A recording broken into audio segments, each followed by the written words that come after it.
एक घने जंगल में एक बंदर और एक हाथी रहते थे। हाथी बड़ा शक्तिशाली था। वह ऊंचे और बड़े पेड़ों को एक ही बार में उखाड़ फेंक देता था। बंदर काफी कमजोर था, लेकिन वह बड़ा ही फुर्तीला और तेज था। दिन भर बंदर जंगल के पेड़ों पर उछल कूद करता रहता था। बंदर और हाथी को अपने गुणों पर बड़ा ही घमंड था। दोनों ही एक दूसरे से खुद को ज्यादा अच्छा और बेहतर मानते थे। इस वजह से दोनों में हमेशा बहस होती रहती थी। जंगल में एक उल्लू भी रहता था, जो अक्सर बंदर और हाथी की हरकतें देखता था। वह इन दोनों की लड़ाई झगड़े से परेशान हो चुका था। एक दिन उस उल्लू ने उन दोनों से कहा, जिस तरह तुम दोनों लड़ते हो, इससे कोई फैसला नहीं होने वाला। तुम दोनों में एक प्रतियोगिता के जरिए आसानी से यह बताया जा सकता है कि तुम दोनों में से सबसे शक्तिशाली कौन है।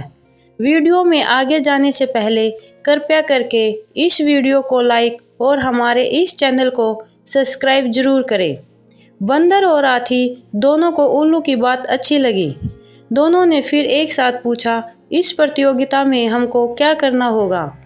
उल्लू ने कहा, इस जंगल को पार करने पर एक दूसरा जंगल आता है, जहाँ पर एक काफी पुराना वृक्ष है, जिस पर एक सोने का सेब लगा हुआ है। तुम दोनों में से उस सोने के सेब को जो पहले लाएगा, उसे ही इस प्रतियोगिता का विजेता बनाया जाएगा और वही शक्तिशाली कहलाएगा। उल्लू की बात सुनते ही बंदर और हाथी बिना कुछ सोचे समझे दूसरे जंगल की तरफ निकले। बंदर ने अपनी फुर्ती दिखानी शुरू की। वह एक ही छलांग में एक पेड़ से दूसरे पेड़ तक पहुंच जाता। वही हाथी तेजी से दौड़ने लगा और रास्ते में आने वाली हर चीज को अपने मजबूत शरीर से उखाड़ फेंकता। थोड़ी ही देर में हाथी और बंदर उस जंगल से बाहर निकल गए। इस जंगल से दूसरे जंगल के बीच के रास्ते में एक नदी बहती थी। उसे पार करने के बाद ही दूसरे जंगल में पहुंचा जा सकता था। बंदर ने फिर से फुर्ती दिखाई और वह नदी में कूद गया, लेकिन पानी की लहर काफी तेज थी, तो बंदर नदी में बहने लगा। बंदर को नदी में बहते हुए देखकर हाथी ने तुरंत अपनी सूंड से उसे पकड़कर पानी के बाहर निकाल दिया। हाथी के इस व्यवहार को देखकर बंदर काफी हैरान हुआ। उसने हाथी को अपनी जान बचाने के लिए धन्यवाद कहा और अपनी हार मानते हुए हाथी को ही आगे का सफर तय करने के लिए कहा। बंदर की इस बात को सुनकर हाथी ने कहा, मैं नदी पार कर सकता हूँ, तुम मेरी पीठ पर बैठकर इसे पार कर लो। बंदर हाथी की बात मान गया और वह हाथी की पीठ पर बैठ गया।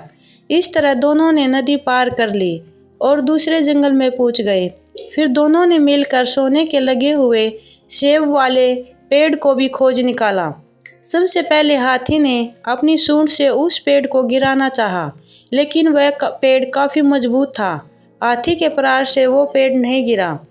फिर हाथी ने निराश होकर कहा, मैं अब ये सेब नहीं तोड़ सकता। बंदर बोला, चलो मैं भी एक बार कोशिश करके देखता हूँ। बंदर फुर्ती से उस पेड़ पर चढ़ने लगा और उस डाली पर पहुंच गया, जहाँ पर सोने का सेब लगा हुआ था। उसने वह सेब तोड़ लिया और पेड़ के नीचे उतर गया। इसके बाद दोनों वापस नदी पार करके अपने जंगल लौट आए और उल्लू को वह सोने का सेब दे दिया।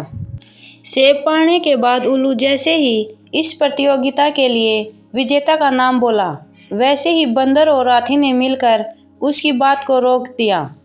दोनों ने एक साथ कहा, भाई हम विजेता का नाम जानने की आवश्यकता नहीं है। इस प्रतियोगिता को हम दोनों ने मिलकर पूरा किया है। हमें यह समझ में आ गया है कि हर किसी का गुण अपने आप में अलग और खास होता है।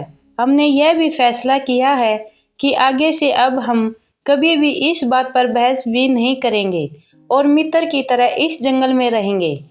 उल्लू को बंदर और हाथी की बात सुनकर काफी खुशी हुई। उसने दोनों से कहा, मैं तुम्हें यही समझाना चाहता था कि अलग अलग गुण और शक्तियाँ ही हमें एक दूसरे की मदद करने के काबिल बनाती हैं।